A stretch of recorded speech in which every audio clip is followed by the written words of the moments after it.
ನಮಸ್ಕಾರ ಪ್ರಕೃತಿ ಪ್ರೇಮಿಗಳೇ. ಕಾಡು ಕಂಡರೆ ಖುಷಿ, ಬೆಟ್ಟ ಕಂಡರೆ ಹುಚ್ಚು, ಜಲಪಾತ ಕಂಡರೆ ಕಾಲು ತಾನೇ ಓಡುತ್ತೆ. ಮನೇಲಿದ್ದಾಗ ಇವತ್ತು ಎಲ್ಲಿಗೂ ಹೋಗಲ್ಲ ಅಂತ ಹೇಳಿ ಬೆಟ್ಟ ಕಾಣಿಸಿದ ತಕ್ಷಣ ಬ್ಯಾಗ್ ಎಲ್ಲಿದೆ ಅಂತ ಹುಡುಕೋದೆ ನಮ್ಮ ಕೆಲಸ. ಹಾಗಾಗಿ ನೀವು ಕೂಡ ಪ್ರಕೃತಿಯನ್ನು ಪ್ರೀತಿಸುತ್ತಿದ್ದರೆ ಈ ಚಾನಲ್ಗೆ ಸಬ್ಸ್ಕ್ರೈಬ್ ಮಾಡಿ ಮತ್ತು ಬೆಲ್ ಐಕನನ್ನು ಒತ್ತಿ. ಏಕೆಂದರೆ ಮುಂದಿನ ಪ್ರಯಾಣ ನಾವು ಎಲ್ಲಿಗೆ ಹೋಗೋದು ಅಂತ ನಮಗೆ ಸಹ ಗೊತ್ತಿಲ್ಲ ಅಲ್ವಾ. ನಾನು ಪ್ರಕೃತಿ ಪ್ರೇಮಿ, ನೀವು ಕೂಡ ಪ್ರಕೃತಿ ಪ್ರೇಮಿಗಳೇ ಅಲ್ವಾ. ಬನ್ನಿ ಪ್ರಕೃತಿಯ ಜೊತೆ ಒಂದು ಹೊಸ ಕತೆ ಶುರು ಮಾಡೋಣ, ಏನಂತೀರಿ? ಬಾಳೆಹೊನ್ನೂರಿಂದ 2 hours ಜರ್ನಿ ಮಾಡಿ ಸಾಕಾಗಿತ್ತು ಅಂತ ಹೇಳಿ ಸನ್ರೈಸ್ ಹೋಮ್ ಸ್ಟೇ ಅಂತ ಇದು, ಅಲ್ಲಿಗೆ ಬಂದು ನಾವು ಬ್ರೇಕ್ಫಾಸ್ಟ್ ಮಾಡಿದ್ವಿ. ಅಲ್ಲಿ ಅಂತೂ ವ್ಯೂ ಅಂತೂ ತುಂಬ ಚೆನ್ನಾಗಿತ್ತು. ಅದರ ಸುತ್ತ ಎಲ್ಲ ಬೆಟ್ಟ ಗುಡ್ಡಗಳಿಂದ ಕೂಡಿತ್ತು. ಅದಾದಮೇಲೆ ನಾವು ಸೀದಾ ನಾವೆಲ್ಲಿ ಟ್ರಾಕ್ ಮಾಡಬೇಕಿತ್ತು ಅಲ್ಲಿ ಪ್ಲೇಸಿಗೆ ಬಂದ್ವಿ. ಅಲ್ಲಿ ಬಂದು ನಮ್ಮದು ಅಂದರೆ ನಾವು ಆಲ್ರೆಡಿ ಆನ್ಲೈನಲ್ಲಿ ಬುಕ್ ಮಾಡಿರ್ತೇವೆ, ಅದನ್ನು ಒಮ್ಮೆ ಚೆಕ್ ಮಾಡಿ ಆದಮೇಲೆ ಸೀದಾ ಟ್ರೆಕ್ಕಿಂಗ್ ಪ್ಲೇಸಿಗೆ ಹೋದ್ವಿ. ಅದು ಎಲ್ಲಿ ಅಂದರೆ ಗಂಗಡಿಕಲ್ಲು. ಬಹಳ ವರ್ಷಗಳ ಹಿಂದೆ ಚಿಕ್ಕಮಗಳೂರಿನ ಪಶ್ಚಿಮ ಘಟ್ಟಗಳ ದಟ್ಟ ಕಾಡಿನ ನಡುವೆ ಮೋಡಗಳನ್ನು ಮುಟ್ಟುವಂತೆ ನಿಂತಿದ್ದ ಒಂದು ಅದ್ಭುತ ಬೆಟ್ಟವಿತ್ತು, ಅದೇ ಗಂಗಡಿಕಲ್ಲು. ಆ ಕಾಲದಲ್ಲಿ ಈ ಪ್ರದೇಶದಲ್ಲಿ ದಟ್ಟ ಶೋಲ ಕಾಡುಗಳು, ಹಸಿರು ಹುಲ್ಲುಗಾವಲುಗಳು ಮತ್ತು ಅನೇಕ ಸಣ್ಣ ಜಲಧಾರೆಗಳು ಇದ್ದವು.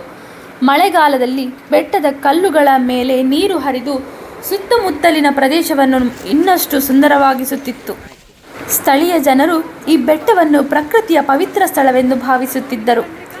ಬೆಟ್ಟದ ಸುತ್ತಲಿನ ಕಾಡಿನಲ್ಲಿ ಕಾಡು ಪ್ರಾಣಿಗಳು ಸಂಚರಿಸುತ್ತಿದ್ದವು. ಮೋಡಗಳು ಬೆಟ್ಟವನ್ನು ಆವರಿಸಿದಾಗ ಗಂಗಡಿಕಲ್ಲು ಸ್ವರ್ಗದಂತೆ ಕಾಣುತ್ತಿತ್ತು. ಈ ಮಕ್ಕಳ ಹುಮ್ಮಸ್ಸು ನೋಡಿ. ನಾವು ಉಸಿರುಗಟ್ಟಿಸಿಕೊಂಡು ಸಾವು ಬದುಕಿನ ನಡುವೆ ಹೋರಾಡುತ್ತಾ ಬೆಟ್ಟ ಹತ್ತುತ್ತಿದ್ದರೆ ಪಕ್ಕದಲ್ಲಿ ಓಡಾಡೋ ಈ ಮಕ್ಕಳು, ಅಂಕಲ್ ಆಂಟಿ ನೀವು ಯಾಕೆ ಹೀಗೆ ಎತ್ತು ಥರ ಉಸಿರು ಬಿಡ್ತಿದ್ದೀರಾ ಅಂತ ಕೇಳಿ ಇಡೀ ಟ್ರಕ್ಕಿಂಗ್ ಗ್ರೂಪ್ ಮುಂದೆ ನಮ್ಮ ಸೈಲೆಂಟ್ ಇಮೇಜನ್ನು ಲೈವ್ ಆಗಿ ಕಾಮಿಡಿ ಮಾಡ್ತಾರೆ ನೋಡಿ. ಆಹಾ, ಅದು ಒಂದು ಗಮ್ಮತ್ತಿರುತ್ತೆ. ಕಾಲಕ್ರಮೇಣ ಈ ಪ್ರದೇಶದ ಕಬ್ಬಿಣದ ಅದಿರಿನ ಬಗ್ಗೆ ಜನರಿಗೆ ತಿಳಿಯಿತು. ಗಣಿಗಾರಿಕೆಯ ಚಟುವಟಿಕೆಗಳಿಗೂ ಆರಂಭವಾದವು. ಆದರೆ ಈ ಬೆಟ್ಟ ಕೇವಲ ಕಲ್ಲು ಮತ್ತು ಅದಿರಿನ ಪ್ರದೇಶವಲ್ಲ, ಇದು ಕಾಡು, ಜಲಮೂಲಗಳು ಮತ್ತು ಅಪರೂಪದ ಜೀವಿಗಳ ಆಶ್ರಯ ಎಂಬ ಅರಿವು ಮೂಡಿತು.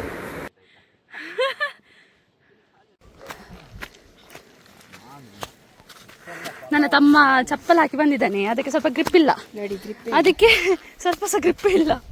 ಜಾರಿದ್ರೆ ಕಾರ್ಕಳದಲ್ಲಿ ಇರ್ತಾನಂತೆ, ಈಗ ಮೇಲೆ ಹೋಗಿ ಒಂದು ಜಂಪ್ ಮಾಡ್ತಾನಂತ ಹೇಳ್ತಾ ಇದ್ದಾನೆ.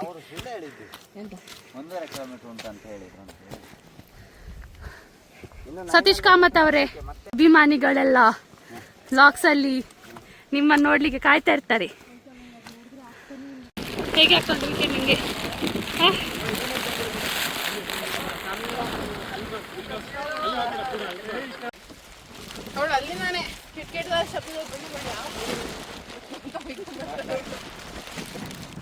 ಹೇಗೆ ಅನಿಸ್ತಾ ಇದೆ trekking? Next level immunity, energy boost up secret.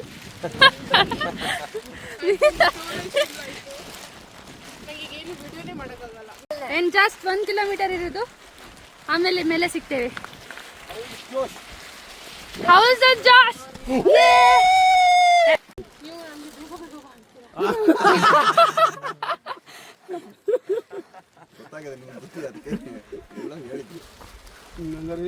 ಯಾರು ಬೇಕು ನಿಮಗೆ ಸರ್? ನೀವು ಯಾರು ಕೂತ್ಕೊಳ್ಳಿ ಸರ್, ನೀವು ಯಾರು ಕೂತ್ಕೊಳ್ಳಿ, ಬ್ಯಾಗ್ ನಮ್ಮ ಕೈ ಯಾರ ಕೈಲ ಕೊಟ್ಟು ಕಳಿಸಿ.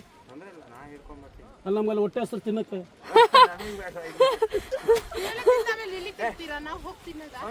ಬೇಡ ಸರ್. ಆ ಗಂಗಡಿಕಲ್ಲು ಅಂದ್ರೆ ಯಾಕೆ ಹೆಸರು ಹಾಗೆ? ಗಂಗೆಯ ಅಡಿಕಲ್ಲು ಗಂಗಡಿಕಲ್ಲು. ಗಂಗಾ ಮೂಲ, ತುಂಗಭದ್ರಾ, ನೇತ್ರಾವತಿ ನದಿ 3 ಹುಟ್ಟಿದ. ಅವರು ಏನು ಹೇಳಿದ್ರಂದ್ರೆ ಅಲ್ಲಿನ ಜನರು ಗಂಗೆಗೆ ಅಡಿಕಾಲು ಅಂತ ಹೇಳ್ತಾರೆ, ಯಾಕಂದರೆ ಅಲ್ಲಿ ಗಂಗೆಯ ಉಗಮ ಸ್ಥಾನ, ಹಾಗಾಗಿ ಗಂಗಡಿ ಕಲ್ಲು ಎಂಬ ಹೆಸರು ಬಂದಿದೆ. ಅಲ್ಲಿ ತುಂಗ, ಭದ್ರಾ ಮತ್ತು ನೇತ್ರಾವತಿಯಂತಹ ಪ್ರಮುಖ ನದಿಗಳು ಈ ಸುಂದರ ಪರ್ವತ ಶ್ರೇಣಿಯಲ್ಲಿ ನೆಲೆ ಕಂಡುಕೊಂಡಿವೆ ಎಂಬ ಅಲ್ಲಿನ ನಂಬಿಕೆ.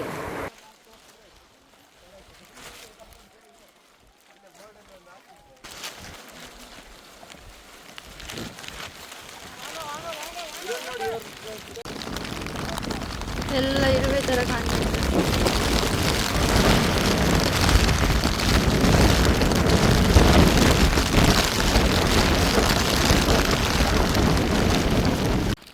ಇಷ್ಟೊಂದು ಸರ್ಕಸ್ ಮಾಡಿ ನಾವು ಗಂಗಡಿಕಲ್ಲಿನ ಕೊನೆಯ ಭಾಗಕ್ಕೆ ತಲುಪಿದ್ವಿ. ಬಂದು ಸ್ವಲ್ಪ ಆಚೆ ಈಚೆ ತಿರುಗಾಡಿ ನೋಡಿ ಒಂದು ಸ್ವಲ್ಪ ವೀಡಿಯೋಸ್ ಎಲ್ಲ ಮಾಡಿಕೊಂಡು ಮತ್ತು ನಾವು ಅಂದರೆ ಊಟ ತೊಗೊಂಡೋಗಿದ್ವಿ, ಅಂದರೆ ಪಲಾವ್ ತೊಗೊಂಡೋಗಿದ್ವಿ. ಹಾಗೆ ಪಲಾವ್ ತಿಂದ್ವಿ. ಎಂಚಾಂಡು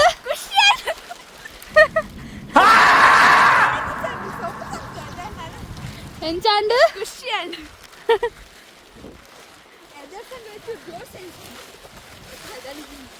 ಜೋರನ್ನ ಹೆಸಲ್ಲ ನೋಡಿ.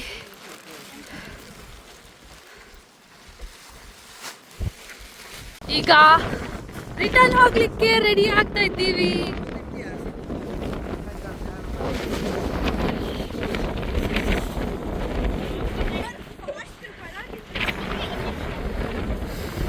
ಚಳಿ ಆಗ್ತಾ ಇದೆ. ಮಿಹಿರ್ ನೋಡಿ ನಡಕ್ತಾ ಇದ್ದಾನೆ. ಆದಷ್ಟು ಬೇಗ ನಾವೀಗ ಕೆಳಗೆ ಹೋಗ್ಬೇಕು, ಯಾಕಂದ್ರೆ ತುಂಬಾ ಚಳಿ ಆಗ್ತಾ ಉಂಟು. ಈಗ ಬಟ್ಟೆ ಗಾಳಿ ಇದೆ, ಚಳಿ ಆಗ್ತಿದೆ ನೋಡಿ. ಇವನು ನಡಕ್ತಿದ್ದಾನೆ, ಅಷ್ಟು ಚಳಿ ಆಗ್ತಿದೆ.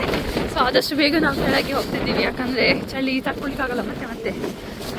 ಸೊ ಸ್ವಲ್ಪ ಮಳೆ ಬಂತು, ಹಾಗೆ ಫುಲ್ ಚಳಿ ಸ್ಟಾರ್ಟ್ ಆಗಿದೆ. ಬಗ್ಗೆ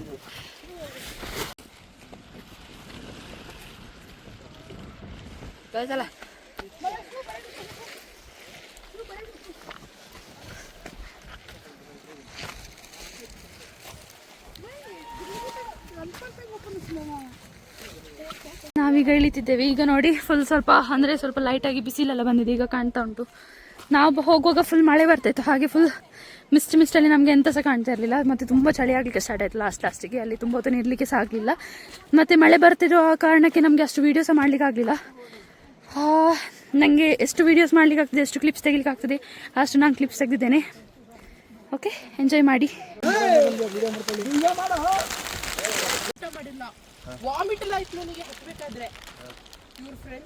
ಇಳಿತಾ ಬರ್ತಾ ಇರುವಾಗ ಅಲ್ಲಿ ಮಿಡಲಲ್ಲಿ ನಿಂತ್ಕೊಂಡು ಸ್ವಲ್ಪ ಹರಟೆ ಹೊಡ್ಕೊಂಡು ಬಂದ್ವಿ. ಬಟ್ ಎಂಜಾಯ್ ಮಾಡಿದ್ವಿ, ಸಿಕ್ಕಾಪಟ್ಟೆ ಎಂಜಾಯ್ ಮಾಡಿದ್ವಿ, ತುಂಬ ಗಮ್ಮತ್ತಾಯಿತು. ನೀವು ಸಹ ಅಂದರೆ ಹೀಗೆ ಟ್ರಕ್ಕಿಂಗ್ ಪ್ಲ್ಯಾನ್ ಎಲ್ಲ ಮಾಡ್ತಾಯಿದ್ರೆ ನೀವು ನಿಮ್ಮ ಫ್ಯಾಮಿಲಿ ಒಟ್ಟಿಗೆ ಅಥವಾ ಫ್ರೆಂಡ್ಸ್ ಒಟ್ಟಿಗೆ ಹೋಗಿ ಗಮ್ಮತ್ತು ಮಾಡಿ ಬರ್ಬೋದು. ಅಷ್ಟು ಚೆನ್ನಾಗಿದೆ ಪ್ಲೇಸ್, ಅಷ್ಟು ಒಳ್ಳೆ ವ್ಯೂ ಉಂಟು. ಮತ್ತು ಕಷ್ಟ ಆಗುತ್ತೆ ಅಂತ ಎನ್ನಿಸ್ಬಾರ್ದು, ಯಾಕಂದರೆ ಅಷ್ಟು ಏನು ಕಷ್ಟ ಇಲ್ಲ, ತೊಂದರೆ ಇಲ್ಲ. ಅಂದರೆ ಹೋಗ್ಬೋದು, ಒಳ್ಳೆ ಇದೆ ಮತ್ತು ಒಳ್ಳೆ ವ್ಯೂ ಇದೆ. ಆಮೇಲೆ ತುಂಬ ಅಲ್ಲಿ ಆಲ್ಮೋಸ್ಟ್ ತುಂಬ ನಾನು ಫ್ಲವರ್ಸ್ ನೋಡಿದ್ದೆ. ಅದರ ಹೆಸರು ನೀಲಕುರಂಜಿ ಫ್ಲವರ್ ಅಂತ ಹೇಳಿ ನಾನು ಗೂಗಲಲ್ಲಿ ನೋಡಿದೆ. ಮತ್ತು ತುಂಬ ಚೆಂದ ಇತ್ತು ಅದು ಸಹ. ಮತ್ತು ನಾವು ಹೀಗೆ ಮಾತಾಡ್ಕೊಂಡು ಗಂಗಡಿ ಕಲ್ಲಿಂದ ಇಳ್ಕೊಂಡು ಕಾಲ್ ಎಲ್ಲಿ ನೆಟ್ವರ್ಕ್ ಇಲ್ಲ.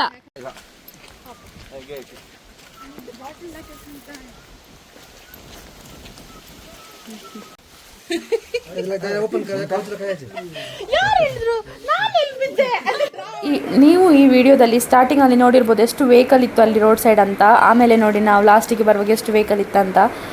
ಅಷ್ಟು ದೂರ ಅಲ್ಲಿ ಅಷ್ಟು ವೆಹಿಕಲ್ಸ್ ಇದ್ದದ್ದು, ಮತ್ತೆ ಎಲ್ಲ ಹೋಗಿ ಆಗಿತ್ತು, ನಾವೇ ಬಾಕಿದ್ರು. ಮತ್ತು ಒಂದು ಬ್ಯಾಚ್ ಇತ್ತು, ಅದು ಮತ್ತೆ ಇದ್ದು. ಅದಾದಮೇಲೆ ನಾವು ವಾಪಸ್ ಹೋಗ್ತಾ ಇರುವಾಗ ನಾವು ಅಲ್ಲಿ ಸೈಡಲ್ಲಿ ಎರಡು ಅಂತ ಹೇಳ್ತಾರೆ ವಾಟರ್ ಫಾಲ್ಸ್ ಥರ ನೋಡಿದ್ವಿ. ಅದಕ್ಕೆ ನಾವು ಅಲ್ಲಿ ಸ್ಟಾಪ್ ಮಾಡಿ ನೋಡಿ, ಇದೇ ವಾಟರ್ ಫಾಲ್ಸ್ ಅದು.